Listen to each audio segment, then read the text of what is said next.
Good evening, one and all. Welcome to another Saving Elephants live stream. The topic tonight, William F. Buckley's 100th birthday. If you don't know who Buckley is, I sure hope you're going to know who he is quite well and why he's important by the end of this conversation.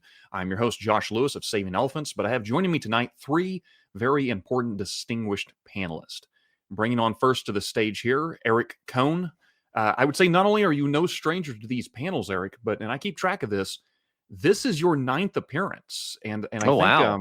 Much like Jonah Goldberg, the fifth time the guest is on, they get the gold-plated jacket. I'll when you hit 10, I'll send you a slightly used Saving Elephants coffee mug if you forward your address to me. So as long as it's run through the dishwasher, I'm good. A few stains, but yes, it'll totally be sanitary. Welcoming again to the panel, Michael Lukasik. It's good to have you, Mike, among other things, which you're currently the founder and CEO of Pipe Creek Consulting, if I've got that correct, and former staffer with one Senator Ben Sasse, which is quite a feather in your cap. So always good to have you pick your brain with us. Thanks for having me on. And last but not least, the rumors are true. The prodigal son, Cal Davenport, is making a reappearance after I cannot remember how long it's been or how many times I've begged and pleaded for you to come by, but we found a way to get it to work out with your schedule. So part of the old, I had Brooke on in the previous panel, so I'm trying to reconstitute the old Are We Right co-hosts podcast one at a time, but it's good to have you again, Cal. Well, thanks for having me, and thank you for being persistent and asking me to come on despite all of the times that I have been unable to. It's good to be back. It is probably my greatest strength, persistence, hopefully not peskiness, because you guys should see the number of people I've tried to have on the podcast that I've literally spent more than a year courting. And sometimes I'm successful, but you, Cal, has certainly not been that difficult by any stretch. It's been a bit since our schedules have lined up.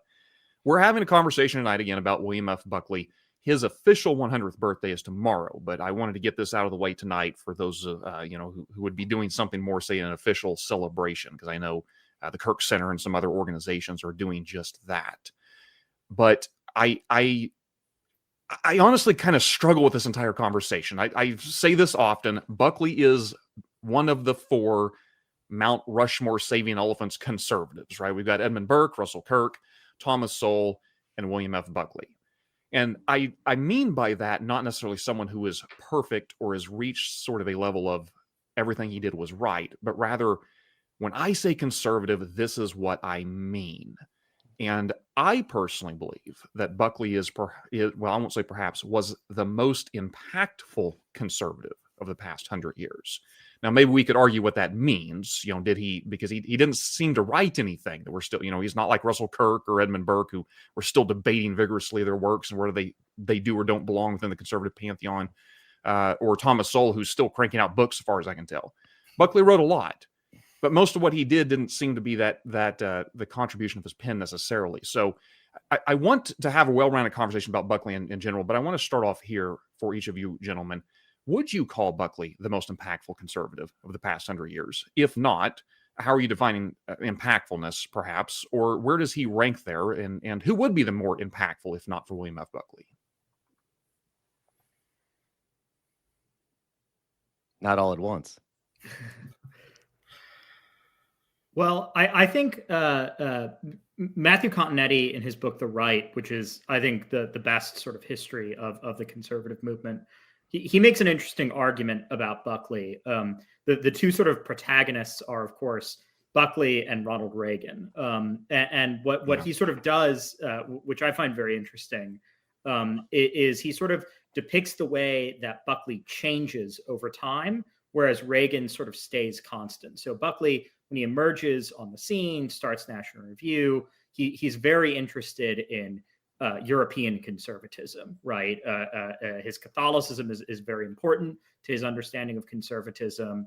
And that doesn't go away. He's always a faithful Catholic, but his conservatism becomes more and more explicitly Americanist as time goes by. And so I think insofar as that represents the sort of journey that the broader conservative movement went on in the 20th century, I think it's very important for our intellectual history. I agree that the temptation if one were to give another answer other than Buckley, would be Reagan. And to reference the same book that Michael just referenced, Continetti does a very good job of painting Reagan as kind of an aberration in the history of the conservative movement. And so much of the history of the movement really circles around him as the pinnacles, the culmination of a project. And Continetti does good to point out that, like, it didn't have to be that way, and in many ways was the exception and it was not the rule. In that sense, I think you probably have to give it to William F. Buckley. I'm, what perhaps somebody, if there's a what is just below a Mount Rushmore, I don't know, but if there's something like a whatever the AAA team is to Mount Rushmore, I'll put George Will on that. And there's this great formulation from Will of, without William F. Buckley, there's no National Review. Without National Review, there's no Goldwater nomination. Without the Goldwater nomination, there isn't the Reagan presidency. Without the Reagan presidency, the wall doesn't come down. Therefore, William F. Buckley Jr. won the Cold War. You can, it's kind of funny, but also there's a point to be had there that especially if you go back and you read Continetti's history of the right, and the great thing about it is, if you read the George Nash book, which is a really great book that really starts around the time that Buckley is just before Buckley is getting going, all in post-war America. What's interesting in Continetti's telling of it is you go back to the 1920s, and the thing that really captured me about that book is the 1920s and the 2020s.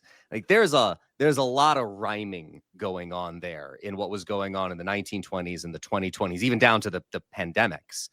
And the right is just much more of a bizarre, inchoate, kind of untamable conflagration of people and interests prior to the war resetting it. And I think that actually gives added context to the importance of Buckley and what he was able to do in a post-war environment. And Josh, you'd reference there's not necessarily always a consistency to Buckley. There's not even necessarily there's certainly not a perfection to him, as he is fallible as any other person. I think one of the great things about Buckley was his ability for self-correction in a lot of these fights. And, one of the frustrating things to me about it now is it's almost reached the status of Buckley being brought up and referenced. And this is one of my frustrations with some of the projects on the new right is people are going back and you can find some quote from Buckley. The man wrote, I don't know how many millions of words over his career. It is like, no, this really represents the true nature of Buckley and his view on this, which is much more in line with what I have to say. ISI always repeats the whole, ruled by the faculty of Harvard Yard and the Boston Telephone Directory quote. Right. That emphasizes populism. Exactly. And I think the point to be had there is Buckley contained multitudes. He was wrong on plenty of things. He corrected on a good number of them. And perhaps if I had to level a criticism of Buckley, it is that what makes him a little hard to lionize in the way of some other thinkers and writers, or even in the way of some other politicians like Reagan, is he had a foot in both camps. He had a foot in the intellectual camp. He had a foot in the political side. And that, by its nature, is going to direct you in certain ways that aren't always going to be in the name of consistency. Now, I happen to think that consistency is a much overrated virtue. I think that we make way too much out of it.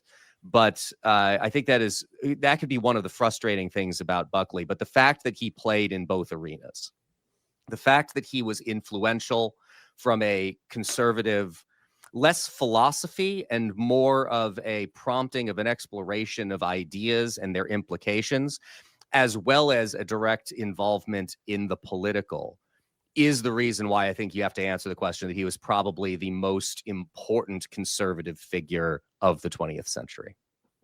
By the way, and Cal, I obviously want to get your response too, but it'd probably be a good time to mention, I did try to get Matthew Continetti in this panel discussion. He was very kind to reach out and extend regrets he was unable to make it. But he obviously would have been both of you have mentioned his book, The right out of the gate. So I would have loved to have had him here, but we'll just have to talk about him instead. I'll note only what, Cal, before you jump in. It is kind of funny that there's one book that has been mentioned twice already in a conversation about William F. Buckley, and it is not the biography of him that has just come out. We'll that get I know, there. Michael, you probably have additional thoughts on, because I know you have reviewed it. But I think that is a bit of an irony that should at least be pointed out. Well, so I think I might be the only person on here who has not read Continetti's book yet. What's funny, You got to get on it. What's funny though is that I came to the same conclusion just thinking about it. I was thinking through Josh's Mount Rushmore, and I realized there's probably, if there's somebody who's more influential as a conservative, it's somebody like Reagan, who actually served in office, and at the presidential level.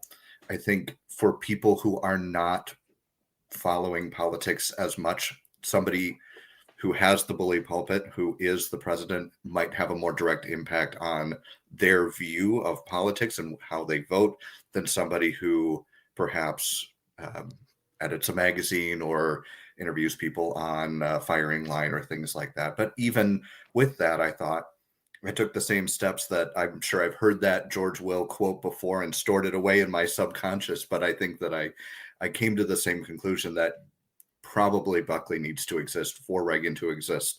So even indirectly, he's as influential as anyone.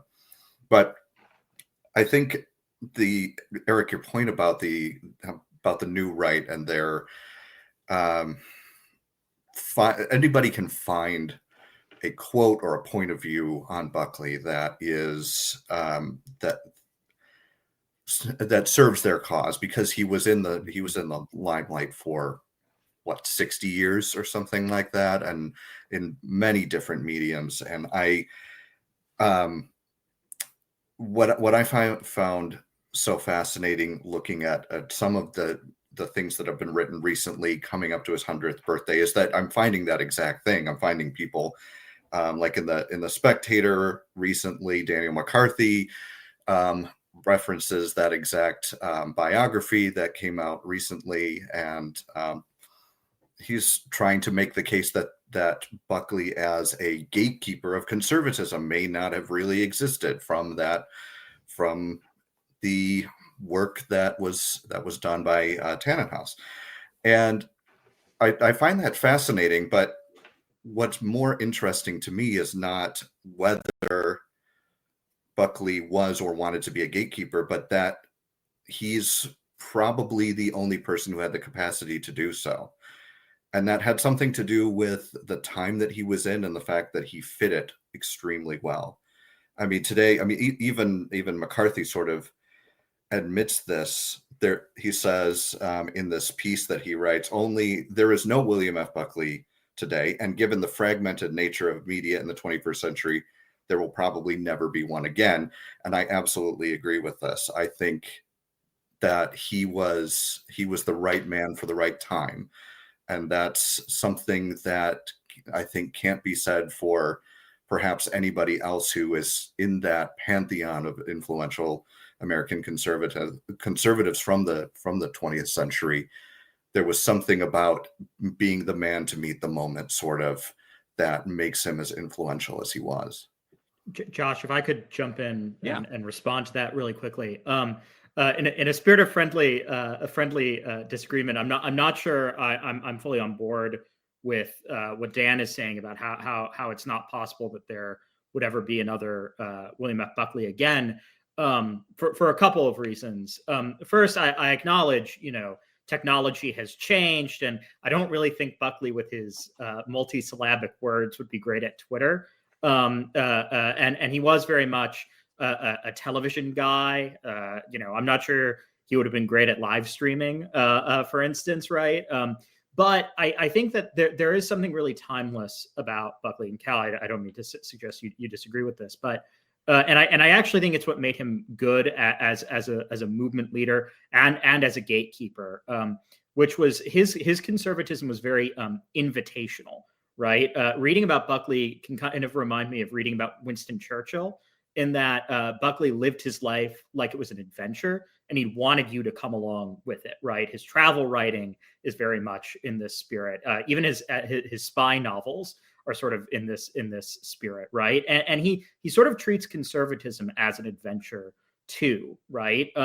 And what that means is he's very welcoming, right? He is very broad church. You know, there's a reason why Joe Sobran lasted so long at National Review under Buckley, but also ultimately when people weren't on board with that invitational spirit, that's sort of when you get kicked out of the party. When you become an actual bigot or something like that, right? That's when Buckley, because he wants to invite other people along the adventure, is gonna draw a line. And I think that's a spirit that conservatives really need to sort of embrace again right now. I think part of the problem with contemporary populism is that it's not that it doesn't have that invitational spirit, right? It's just the seething rage, right? And Buckley was an angry man, right? You read the opening editorial for National Review, and he's furious with the 1950s. He is not happy with the state of affairs, right? But he's still going to have fun, right? And I don't really think many of the populists are all that fun, right? Like I don't think Curtis Yarvin is very fun. So Ramari it doesn't seem very fun to me, right? And so you know it might sound simple, but I think part of the thing that Buckley knew that modern day right wingers don't know is that conservatism has to be fun. 2 points on that. The invitational also in the sense of, you know, he was reluctant and loath to try to define the ideology of conservatism, right? I think like the piece that he eventually published on this was notes on a definition of conservatism reluctantly given, or something to that effect.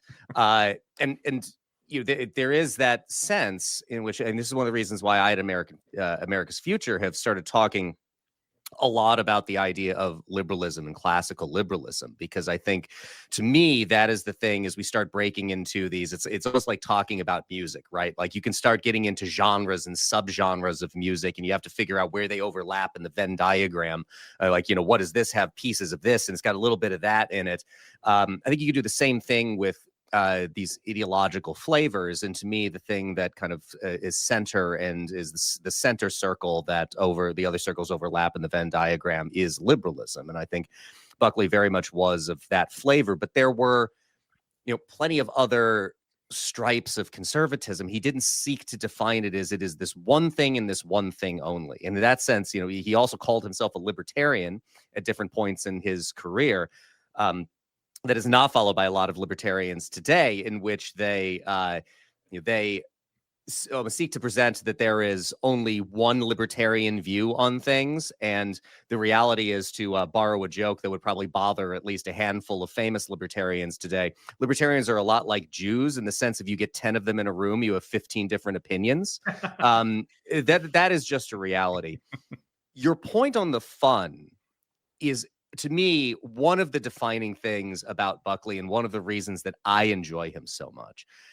The Hoover Institution, thank you to them for making so many episodes of Firing Line available on YouTube. It used to be that you had to buy the DVDs, and I own, because I'm that kind of gigantic nerd, a bunch of Firing Line DVDs. I've watched a bunch of episodes. Buckley is clearly having fun throughout all of that process. There's the famous quip from his 1965 run for mayor in New York City when he's up against John Lindsay and Abe Beam, where he's asked on Meet the Press, you know, Mr. Buckley, if you win, what is the first thing that you'll do? And his response is demand a recount. I mean, that's just funny. The better one, which had been, I can't remember the very like C-tier YouTube-ish like service that I could only used to be able to find this on. It's on YouTube now. But Buckley made an appearance on Rowan and Martin's Laugh-In, and it is uproariously funny if you have not seen it, in a way that you can't imagine any conservative figure of the present making an appearance on something similar to what Laugh-In was at that period of time. And like the jokes are just fantastic. Like, how did they get him out there? And say, well, your producer promised to fly me out on a plane with 2 right wings. The best one, which is a line that I have been waiting to use for years and have just never actually had the opportunity, which is the guy who actually plays the head Illinois Nazi in the Blues Brothers. I can never remember his name. Asks him, Mr. Buckley, I noticed on your television show that you're always seated. Does this mean you can't think on your feet?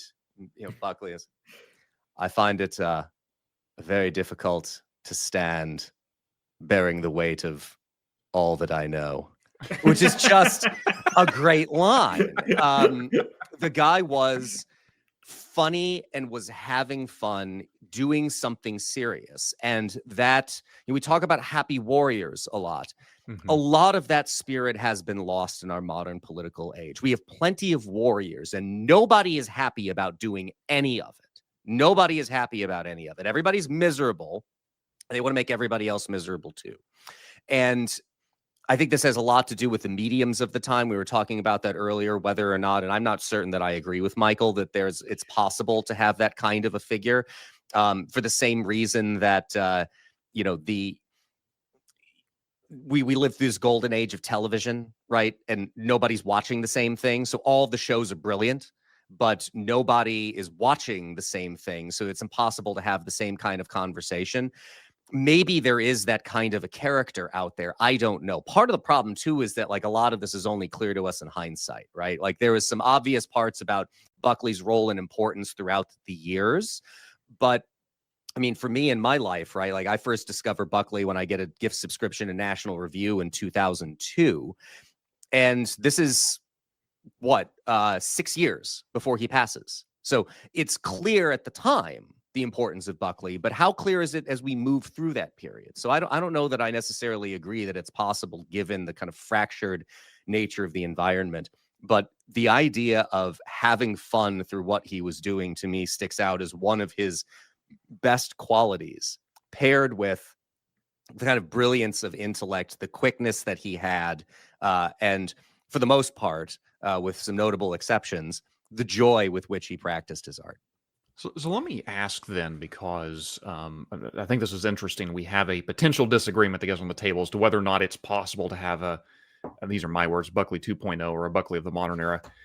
Sam Tannenhouse in his biography, and I do want to talk about that. We're going to get to that eventually. I've actually had Sam on Saving Elephants twice, once to talk about Chambers and now to talk about Buckley. Consider him to be a friend. He's a very gifted writer.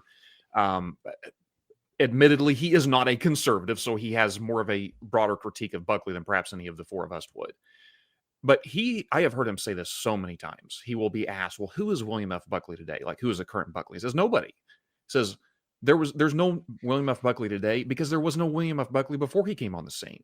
Like Tannenhouse himself defines Buckley as this unique figure in this particular time. He does talk often about the difference of the media, but he talks about more than that. He seems to almost think that Buckley was this truly unique, once in a civilization type figure that had this bizarre capacity to pull together a ragtag group of mostly warring intellectuals into a broader political movement, and was able to pivot in such a way that he was both gatekeeper and door opener, right? He was both keeping people out, but also keeping the tent broad enough that it wasn't just a consistent effort of purification. And so I guess my question there being is maybe what we have a disagreement on here, and Michael, please clarify this is which aspect of William F. Buckley is in fact something that could be duplicated. Like there are things that we're not going to see. Someone who is truly a TV personality probably could never do what William F. Buckley did today because the median has just gotten too broad. There are ways in which, though, I think a lot of people say, well, who was William F. Buckley? Well, most importantly, it was the life lived, right? That kind of joy that Eric's talking about. Maybe that could be demonstrated in a broad sense. But what do we mean by a William F. Buckley 2.0? What would that even look like? So I'll stand by my contention that there could be a Buckley 2.0, but I want to raise some problems before I defend that. First, I think it's really important to remember Buckley is an aristocrat, right? This is not a man who is, there's not really a democratic bone in his body, and he is not stooping when he is a public figure, right? I was reading something today about his vocabulary, right? And basically he says, well, if you don't like the big words that I'm using, you need to go spend some time with a dictionary, right? And it's not like a contemptuous, like, I hate the people kind of thing. He loves the people, right? It's just he's not a particularly humble person. He's not a very democratic soul, and I think that a lot of people would react really allergically to that. A lot of people reacted very allergically to that during Buckley's time, but I think that especially on the right today, there's this sort of false humility that we expect public leaders to sort of adopt, right? And even Donald Trump, who's not a humble man, right? He sometimes does this himself, right? Where he makes a bunch of jokes about eating McDonald's all the time and everything, right? In all fairness, the only word I've ever needed to look up in a dictionary when Trump spoke was bigly. But that wasn't Buckley, right? He wasn't interested in that kind of lowest common denominator thing, and so I actually think that in a lot of conservative groups today, if somebody with Buckley's character were to show up, they would think he was a snob, right? But I think, and I'm sure that if somebody were to just be doing a bad Buckley imitation, it would be very snobby, right? But I think that the reason I say a Buckley 2.0 is possible is because I think that kind of magnetic personality still attracts people, right? Buckley is still relevant. People still like reading his stuff, right? I have friends who are very attracted to the new right, who are very interested in this sort of rising populist movement, who then went and read Buckley's sailing books and were like, wow, this guy rocks. I wonder what he has to say about politics X, Y, and Z. And it persuaded them to sort of move away from that kind of political extremism, right? And so I think that kind of personal magnetism is something that's still possible today. And that I think we as a conservative movement have to be more open to, even if it means that we abandon some of our democratic prejudices. The thing to me that is, I think the characteristic that Buckley has that is hard to find in a lot of people is his ability to span so many different divides across different viewpoints of what conservatism is, without obviously getting too broad. Being somebody who is happy and fun and welcoming and inviting, while at the same time being feel very old money with, like his accent and his vocabulary, and playing Bach as the intro to firing line. But I think the biggest thing for me is that he's both firmly rooted in a lot of in a lot of old conservative theory, while at the same time really having a knack for the moment that he finds himself in, both as the founder of National Review and as a TV host at the same time. It's maybe not impossible for those things to come together again, but he also had the perfect medium for that bridge, to be able to be somebody who, to borrow a phrase from the new right, knew what time it was, but also to really be rooted in something. This is why the contradictions of what he might have said over several decades don't matter, because they were all rooted in the same principles. And maybe that shows up differently, or you evolve your understanding of that sort of thing. But he's firmly rooted in this, and yet he's also transcending that time to the modern day, and really taking perfect advantage of the medium and the moment that he finds himself in to translate that. And I think that somebody who spans so many of those different areas, it's just so hard to find in one person. And it was exactly what the conservative movement needed at the time. I mentioned this before we started, but about 10 years ago, there was a documentary released called Best of Enemies that focused on Buckley's debates with Gore Vidal at the 1968 Republican and Democratic conventions, which, of course, is overshadowed at the Democratic convention by all of the Vietnam War-related protests and everything that goes on in Chicago at the time. And one of the interesting things about that documentary is I think you can tell that there's a bit of a family ties thing going on there, where they didn't intend for the conservative to come off as sympathetic as he does. And part of that is because Gore Vidal is so utterly unlikable that if you're having these two people pitted against each other, you almost have no choice but to come away liking Buckley more, because who wants to come down on the side of somebody who is so unpleasant as Gore Vidal? But the bigger point that the documentary makes is how those interactions presaged a lot of the modern media landscape. So, Michael, the point that you were making that, Buckley's polysyllabic sesquipedalianism is not going to do well in 280 characters.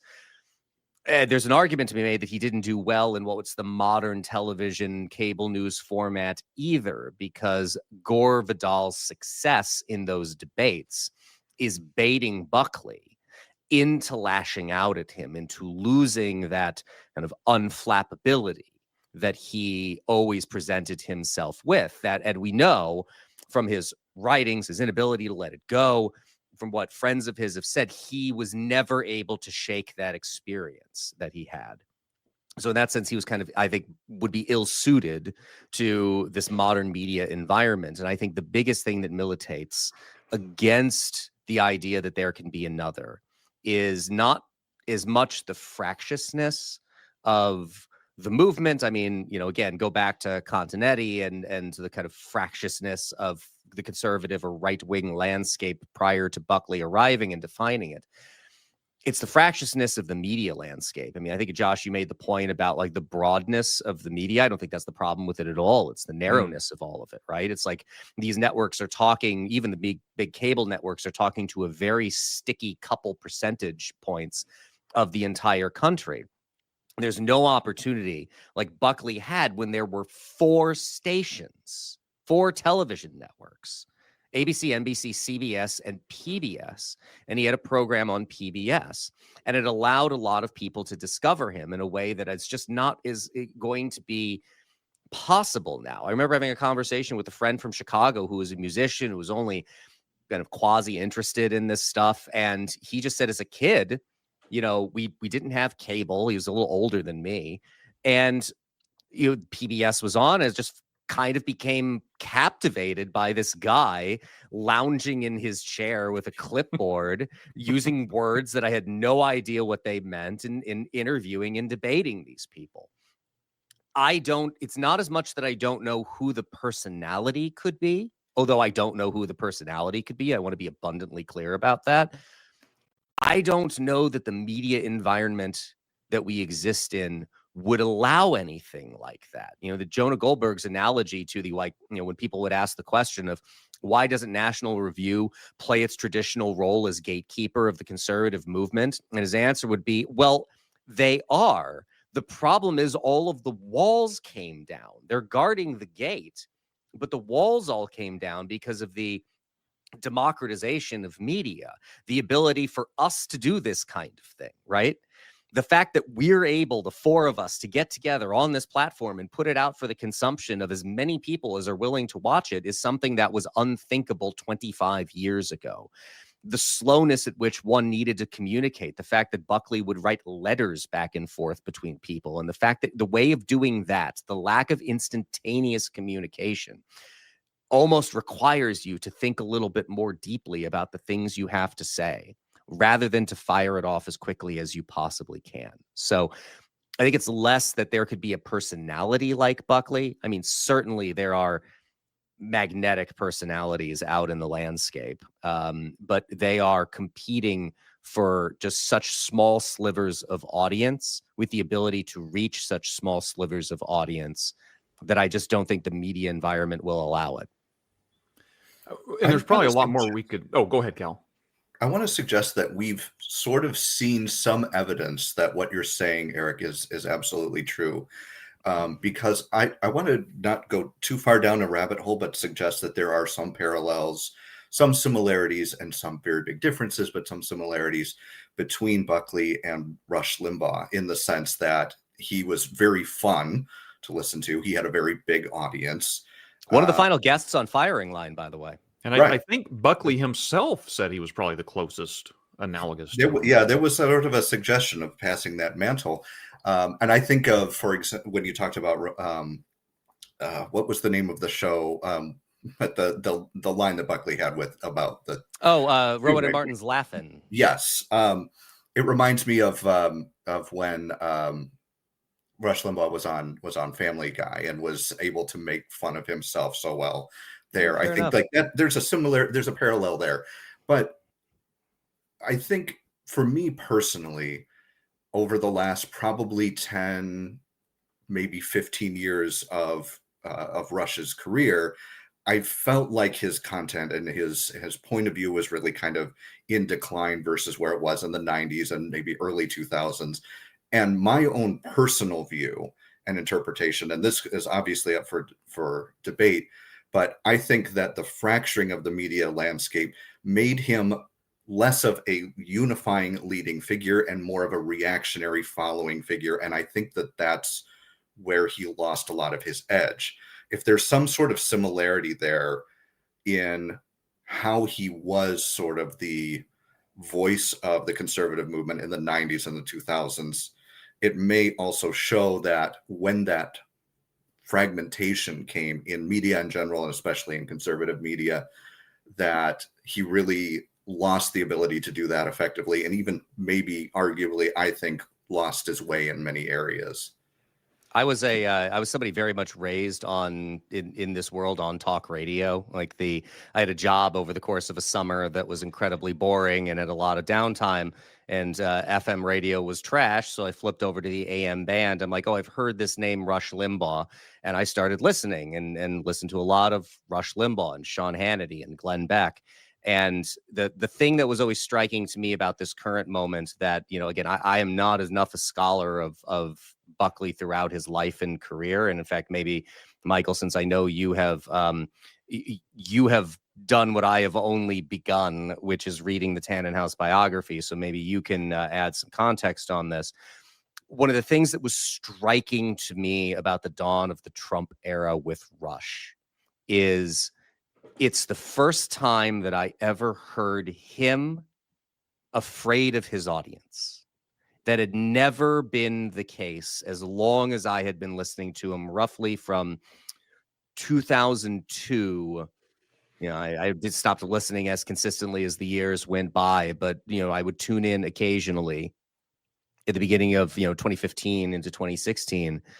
And to hear that palpable fear, I think goes back to my point about the fracturing of the media landscape. There were a lot of other options other than Rush. He did not dominate in the same way. So I think in that sense, it only underscores the point that it is the media environment that changed and the people changed along with it. I think that goes along with a bigger shift in the conservative movement that Buckley's example demonstrates as well, which is there's a professionalization of the movement that Buckley in part is involved with. But suddenly, especially after the 1990s, people are doing conservatism, political organizing, political commentary, however you want to define that. But people are doing conservatism as a career, right? This is how they're putting bread on the table. That was not Buckley's position, right? He certainly had debts and struggled with debts, but it was always sort of the Buckley fortune, such as it was, that was backstopping National Review, right? Whereas Rush Limbaugh, certainly a very wealthy man, was wealthy because of his radio show, right? And Buckley was wealthy independently of National Review. National Review made him considerably less wealthy, actually, right? Early in the early days, Neil Freeman has written about this for National Review and the American Spectator, among other places. In the early days, Buckley actually had a sort of rule for people involved with National Review, which was this cannot be your job. Like, this is not a job thing. You are here like to volunteer for a movement, basically, right? Not and so he didn't hire people who weren't from those wealthy backgrounds. And so in a certain sense, the democratization of the democratization of the movement of our regime more broadly, that the internet and other technological changes have brought about, they've been good in that they've given lots of people opportunities, and to be sure, like I like, and I'm not advocating for putting the genie back in the bottle or anything like that, but I do think that there is a big financial question here that ought to be considered as we're thinking about the sort of material causes of William F. Buckley's prominence in the American mind. I'm still trying to figure out how to sell out with Saving Elephants, but nobody's willing to write me a check yet, so I'll just keep doing it, free of charge. Every once in a while, one of my good friends and I will just almost fantasize is the wrong word, but try to imagine, like, what if I had absolutely no morals whatsoever and were willing to become a grifter in the way that so many others would? Like, the money would be fantastic. Like, I'd hate myself on a daily basis. Yeah. But like, I guess it's kind of if I didn't have the morals and was willing to do that, maybe I wouldn't hate myself on a daily basis. I get it. I get it twice as bad, Eric, because my day job is I'm an auditor, and I can attest that yes, a life of integrity does not pay as well as fraud. Josh, have any conservation organizations accidentally sent you a check because of the name? Check, no. But yes, there's many instances in which I've gotten accidental invites to all kinds of things. You should go. I should. You should show up. Let me turn then, and this may admittedly not be a topic for the entire panel, but I'm looking at you, Michael. Sam Tannenhaus's, I never know if I should call it an 800 or 900 page book. You throw the notes in there and we're getting to 900. A lot of ink has been spilled on the right about this book. Like I said, I had them on. I recommend people read the book because I think it gives you a pretty good enlightenment of William F. Buckley. I would recommend that you balance it with some maybe more positive views of Buckley's past, if you would, with some other sources. But I asked Tannenhaus himself, and it did seem that I had a very good conversation with him. We were working up towards the end of it, and I said, look, I want to turn to a couple of the criticisms of your work. One of them he completely owned and said, yeah, I don't have any problem with that, which was sort of Matthew Continetti's comment that this is not an intellectual work. If you're looking for like a George Nash's History of Intellectual Conservatism, that's not what you're going to get here. And Tannenhaus himself said, yeah, that's true. I didn't want to write that book. I don't think Buckley wanted me to write that book. But the other criticism that it did seem very much bothered him was the degree to which he focused a lot on the racial aspects of the civil rights movement, and how Buckley, very fair to say, was on the wrong side of that issue and had been for a good long while. And in a sense, he makes amends later in life. But it was more than just the 1960s. I mean, Buckley had aligned himself with all sorts of people that, these days could easily get you canceled for being aligned with. And so I guess I'm not asking you to package your entire thoughts. Well, maybe I am. Your entire thoughts into a single response here. But what is your thought of Sam Tannenhaus's overall work? Do you think let me put it this way, from a liberal perspective, because Tannenhaus is not a conservative, did he treat Buckley fairly? And did he critique him fairly? Or what are your concerns or accolades, if you would, about Tannenhaus's work? Yeah, so I reviewed the book for Religion and Liberty. I think the title of the review is William F. Buckley, A Man for a Moment, or something to that effect, if viewers want to go and look it up online. And my review actually was fairly negative, which is not to say I feel negatively about the book, actually. I was sort of surprised that it came out as a negative review, because I actually really enjoyed the book as I was reading it. He's a good writer. Brilliantly written, which I think Buckley admired about Tannenhouse and would have Yeah. admired about this biography. But I also think that this focus on these racial questions is really profoundly important. It's not something the conservative movement can or should run away from. And I say that as somebody who's a real admirer of Southern conservatives like Richard Weaver, the Fugitives, the Southern Agrarians, who were bad on these questions, right? And I think Buckley was bad on these questions partly because he was reading those conservatives and was really influenced by them. So I like the book. I recommend people who are interested in this read this. And I appreciate the focus on the racial questions. I'm not sure though that Tannenhouse ultimately comes to fully understand Buckley or his evolution or his struggle with these things, right? As somebody who admires Weaver, but has ancestors who fought for the Union Army, right? And I'm very proud of those ancestors. I think obviously the bigotry, the prejudice, that's despicable. There is no excuse that can be made for that. Mm-hmm. But I also think if you place it in the context of the 20th century's broader anxieties, right? In some ways, and I think Robert Penn Warren is a good example of somebody who, like Buckley, evolved on this question. He started out as a segregationist, then he started interviewing civil rights leaders and sort of realized, oh my gosh, this is a really unjust system that we've imposed, and we need to get rid of it.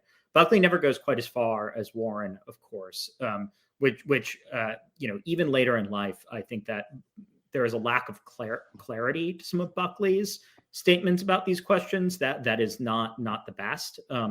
But I think the problem with Tannenhouse's approach to this is that he's not coming at it from Buckley's perspective. He's not trying to understand Buckley as he understood himself. He's understanding Buckley as a liberal understands Buckley, right? And I think that's a kind of failure as a biographer, actually. I think that in some ways the best biographies take on the perspective of their subjects, right? And so I think there's actually a sort of strange lack of empathy in some ways when it comes to Tannenhouse's biographical art, such as it is. And I think this is reflected in other ways in the book too, right? The book, I think, sort of becomes a kind of Forrest Gump style history of the 20th century, where instead of Forrest Gump, it's William F. Buckley, right? And I'm not sure I don't really care for Forrest Gump, and I'm not really sure that I'm interested in reading a 900-page book like that a second time, for instance. Yeah, right? there are entire passages where you can go on and forget you're reading about Buckley. Right. And I think that's a real flaw in the book, actually. I think probably some of that has to do, and now I want to be empathetic to Tannenhouse. It's really hard to do. He'd been working on this for a very long time. There was a lot of pressure on him. And I think that probably his publisher put a lot of pressure on him to put out the book for the centenary, right? And so I think that ultimately most of the book's flaws can basically be chalked up to the fact that I think it's a fundamentally incomplete book. I don't think the complete biography of Buckley has been written. I'm not sure that anyone's going to try to take on the challenge anytime soon now that Tannenhouse's book is out. But I think maybe 50 years from now, somebody might be able to write a more complete biography of the man.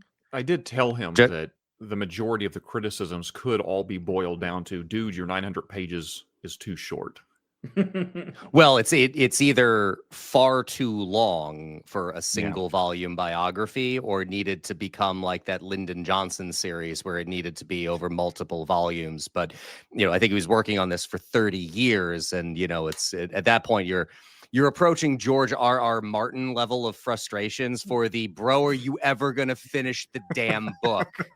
The answer with Martin, of course, is no. He never is. Josh, if I can kind of commandeer the hosting for a moment here and ask Michael like two questions.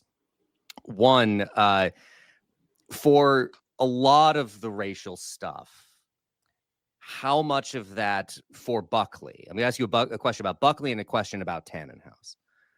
For the Buckley side of it, how much of it is what I pointed out earlier about, yes, Buckley is reading these, Southern conservative writers, but he has one foot in the intellectual camp and another foot in the political camp. And how much of it was trying to navigate the politics of the time in ways that would keep a political movement together. Not to say that, Buckley should be excused for the things that he wrote, certainly not being viewed through the lens of people at the time who would have criticized him for it and the way that we would view it now.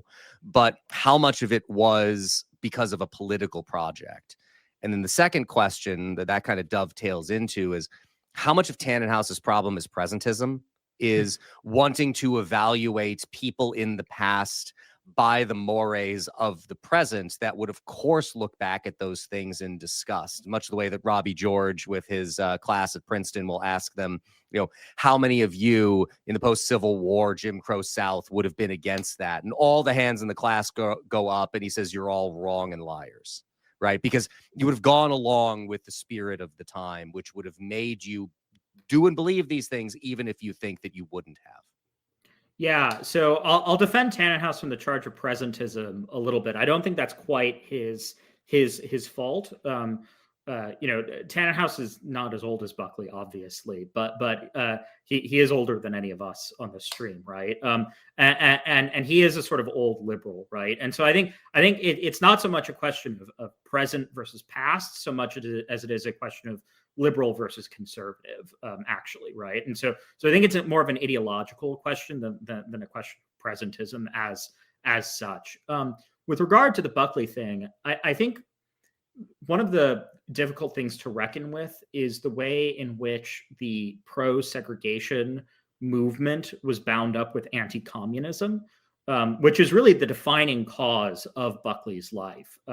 From very, very early on, his father, sees his business go up in flames during a left-wing revolution in Mexico, right?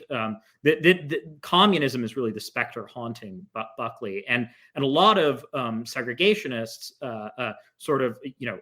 Weaver's famous National Review editorial on this was titled "Segregation is Communization," right? And there was this sort of identification of especially Black radicalism with third worldism or even Soviet communism. And so I think in that sense, a lot of what Buckley is doing actually comes down to a sort of misguided attempt to further his own anti-communist crusade, a crusade with which I fully endorse, right? I think fight against totalitarianism was the ultimate question of the 20th century. But I do think that it led Buckley to some dubious conclusions about domestic politics. Conclusions which I'll add other conservatives don't share, right? So I think a good example of this is actually Russell Kirk, who didn't write a ton about segregation and was certainly not an anti-segregation activist or anything like that. But he did write admiringly about civil rights leaders such as Malcolm X, I really do think that Buckley was blind to things that other conservatives, even Brent Bozell, his brother-in-law, sort of pulls him aside a couple of times throughout his life and is like, dude, this race stuff is maybe not the best. And so I think Bozell deserves a lot of credit for pulling Buckley away from that toxicity. I will now forever. The voice of reason. Yeah. The guy, the founder of Triumph magazine is the voice of reason in all of this. I now forever will. I am not a playwright, and if there's anyone out there who is, I need a one-act play imagining what dinner between Malcolm X and Russell Kirk would have been like. They were on the radio together once. Really? Kirk wrote a reflection about meeting Malcolm X, and he calls him a prince among men. That was his term for Malcolm X. That's going to be the next smash Broadway musical. Hey, our time is limited, which is very regretful because there are so many cans opened here. I would love to explore the biography further. I would love to explore the race question further, because I'm in agreement with you, Michael, that it's something that I think is extremely needful. We do not shy away from, and that we're cautious to not sort of sweep under the rug like so many on the right do. That is not what I'm trying to do by moving on. It's just due to the limitations of time. I wanted to give everyone a chance to give closing thoughts, but I'm going to ask a final question if you want to wrap your closing thoughts in that, and that is this. It's the very unfair, hey, if this guy were alive today, what would he think? Right? And I'm asking that in part because at the beginning of this conversation, I kind of mentioned he's one of the four on my Mount Rushmore of conservatism. He is a problematic figure. I admire Buckley in so many ways. He's entertaining. He's enlightening. I think understanding how he did life, we would all do well to try to emulate that in a lot of ways. He also aligned himself with forces that I think, as they have come to fruition over these last, say, 40 plus years, have shown themselves to be the very radical forces that Saving Elephants itself stands against. And I know collectively you individuals, we may all be different in certain regards, but I know you well enough to know that you are not, that you share equal frustrations and concerns about the radicalization of the right today. Buckley himself, when he was younger, referred to himself as a radical conservative. The opening issues of National Review, which I think echo a lot of Wilmore Kendall, although it's a little bit, his populism is very different than the populism on offer today, but still was very anti-liberal in a sense that sometimes I wonder, did they confuse classical liberalism with the progressivism that we stand athwart today, if you will? And so I'm wondering here, while I think it is fair to look to Buckley as this great conservative figure, he did contain multitudes. And, there are exceptions. Tucker Carlson disowned the guy, which, thank God, I'm grateful when screwballs like Carlson say, identify Buckley as one of the great, what do you call him, the great villain of the 20th century or something that, I don't know. I would have picked Hitler. But apparently Buckley was the one sticking. Well, he wasn't even the greatest villain of World War II, as his show has enlightened us. So there you go. Fair enough. Sorry, I probably should not invoke the T word this late in the conversation. Not this late in the show. No. So where I'm going with that is, and I'm not trying to say that when I say the radical elements of the right, I don't mean your Nick Fuentes flirting with Nazism. I don't think Buckley was the forefather of them. I mean, rather the sort of odious populism that has gone off the rails, that misidentifies, in my view, the classical conservative tradition was just sort of our main purpose is to own the libs, and to evoke liberal tears, if you will, even if that means we are ironically borrowing left-wing policies to do it. So all this being said is, where does Buckley fit in there? Is it true that he's imperfect? Is it true that he birthed movements that maybe he had not intended to? Or am I the one who doesn't fully appreciate Buckley?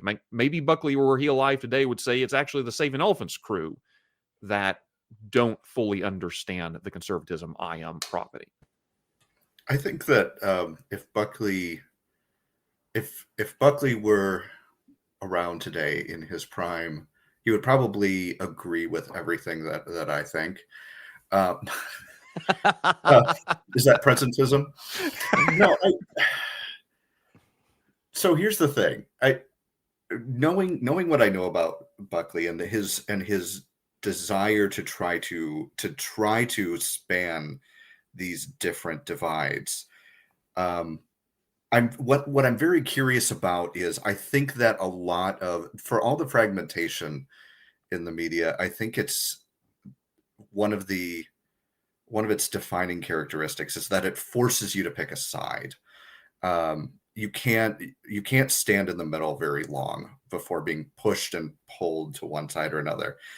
And I'm curious where he would end up coming down. I don't want to imagine that he is, because of his stature, that he's a mythical figure that would somehow be immune to all of that.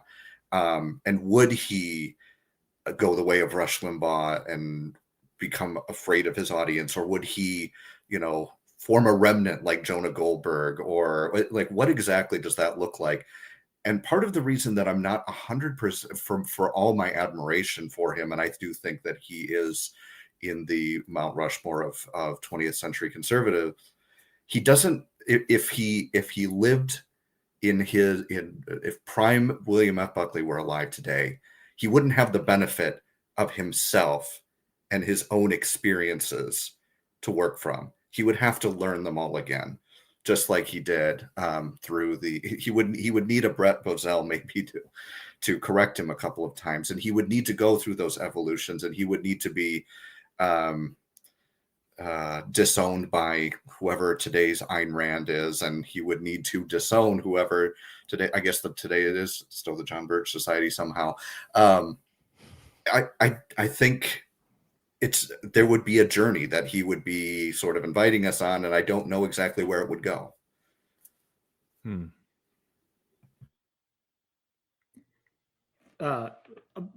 My politics are not a secret. I still actually consider myself something of a never Trumper, right? I'm even willing to go places Jonah maybe isn't willing to go on that. And so I have very little sympathy for the populist movement as it's currently constituted, running Washington, D.C., sort of merging with the Republican establishment, as it were. But I think for conservatives of a more classical disposition, Buckley is actually a reminder that not all forms of populism are bad, right? I do think that Harvard phone or the Boston phone book line is one of the most important things Buckley said, and I think that's why a lot of people admired him, looked to him, and were entertained by his aristocratic habits of thought and action, right? But I think he's able to combine that sense of fun with a genuine anger and frustration at the establishment, right? Like Buckley, throughout his whole life, even as he's sort of hanging out in New York high society and has a PBS show, he's never actually quite in the establishment. And I think that's really important. I also don't think Buckley really wanted to go into the establishment, right? I think he kind of, in part because of, and I think this is where Tannenhaus's book really shines, I think in part because of the strangeness of his upbringing, he's always sort of, even as he loves America and loves the American people and the American traditions, he's always sort of at odds with the American establishment. And I think that's something conservatives ought to embrace a little bit more. I think that's what the best conservatives in our tradition, Russell Kirk, William F. Buckley, others, have always done, right? And I think that there's a real temptation in this moment as we're sort of frustrated by the vulgarities of populism as it's currently constituted, as we sort of roll our eyes at the new absurdities coming out of the Trump White House. I think there's this temptation to sort of say, well, you know, all of us liberal institutionalists have to just sort of band together and get along. And to be sure, there are things that we can do with liberals across the aisle that we should do. But I think ultimately what Buckley teaches us is that the vast body of the people, to use Churchill's phrase, that they're fundamentally conservative, right? And I think that appealing to those conservative instincts is what can rescue us from the vulgarity of present-day populism. Not shying away from those conservative instincts, not shying away from the good sense of the people for the sake of some kind of institutionalism or something like that. Sometimes you do have to play with a little bit of fire. And also it's fun to play with fire sometimes. I think those are both wonderful thoughts. And to cut to the heart of Josh's question of if Buckley were around now, what would he think of all of this? I think my answer is I don't know and I don't care. I think what Buckley would want us to do is to look to the thinkers that have existed before and who have navigated the experiences and the circumstances that they had to deal with and learn what we can from them and form our own conclusions about the balance to be struck between these kinds of parts of the world, the populism that Michael is talking about, the aristocratic sense of that there are going to be elites and that we need elites in society, and figure out how we navigate these times. I think that would be the lesson that he would want us to take, and that's the one I'm going to take. I think the best kind of panel discussions are the ones in which I literally cannot improve upon the closing thoughts the panelists have offered. So I'm just going to close it there. I appreciate every one of you guys, your insight. We could have easily gone on for another hour. We just barely scratched the surface. But thank you so much for bringing your thoughts about this most remarkable of individuals. Eric, Michael, Cal, thank you guys for coming on. Thank you, everyone, who hung on in the live stream. I know there's a lot of comments going back and forth, a lot of colorful comments, I'll add. I appreciate all the participation, and we will see you guys next time.